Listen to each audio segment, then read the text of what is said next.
शुरू अल्लाह का नाम लेकर, जो बड़ा मेहरबान नहायत रहम वाला है।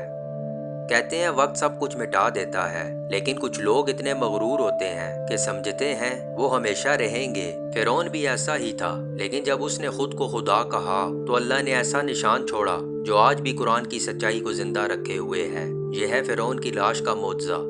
हजारों साल पहले मिस्र में एक जालिम बादशाह हुकूमत करता था।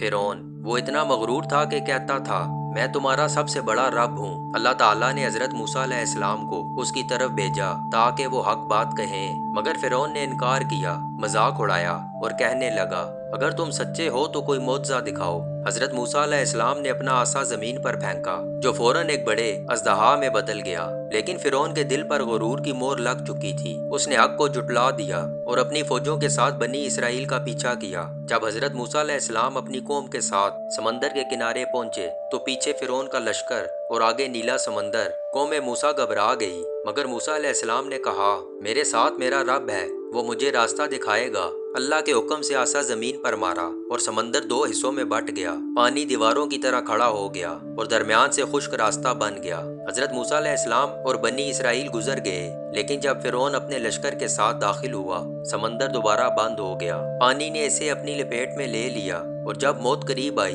तब फिरौन चिल्लाया, मैं ईमान लाया उस खुदा पर जिस पर बनी इसराइल ईमान लाए। मगर जवाब आया, क्या आप ईमान लाता है जबकि तू पहले नाफरमानी करता रहा। अल्लाह ताला ने फरमाया, आज हम तेरे जिस्म को महफूज कर देंगे ताकि तू उन लोगों के लिए निशानी बन जाए जो तेरे बाद आएंगे। और फिर सदियों बाद जब 1998 में मिस्र के शहर तिब्स में खुदाई हुई तो एक मम्मी महफूज लाश मिली। जब माहिरीन ने तहकीक की तो हैरान रह गए, ये वही फिरौन था जो हजरत मूसा अलैहिस्सलाम के वक्त में डूबा था। साइंसदान हैरान थे कि हजारों साल बाद भी इसकी लाश सड़ने के बजाय महफूज कैसे रही। फिर एक फ्रांसीसी माहिर आसारे कदीमा डॉक्टर मोरस बोकाई ने कुरान का मुताला किया और जब उसने ये आयत देखी तो उसके होश उड़ गए। डॉक्टर मोरस ने कहा, मैंने कई लाशें देखी हैं, मगर ये वाहिद लाश है जो समंदर के नमकीन पानी में डूब कर भी महफूज रही। कुरान ने जो कहा था वही आज मैं अपनी आंखों से देख रहा हूँ। और वो कहता है, ये किताब इंसान की नहीं हो सकती, ये यकीनन अल्लाह का कलाम है। इसी तहकीक ने उसे मुसलमान बना दिया।